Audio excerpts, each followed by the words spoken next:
अब ये मान लीजिए ये बूथ है, आप बताइए कैसे बैठेंगे? पोलिंग एजेंट आप नहीं बैठेंगे, आप कहाँ बैठेंगे?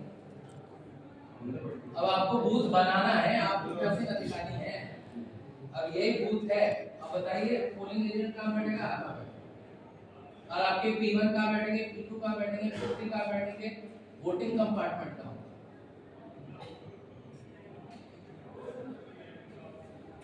बैठ जाइए। कोई और बताए, किसी को बूथ बनाना है बताइए। जो करता है वो बाहर बैठना, कहाँ बाहर? बाहर से रूम के बाहर चौके सामने यहाँ वहाँ रहेगा, इनके बगल में यहाँ रहेगा। तो यहाँ वोटिंग करने का जो हमारा थर्ड वाला है वहाँ रहेगा, और वोट देने के लिए रहेगा वो राइट और खुला रहकर यहाँ से है वहाँ रहेगा। और घुसेंगे कहाँ से लोग?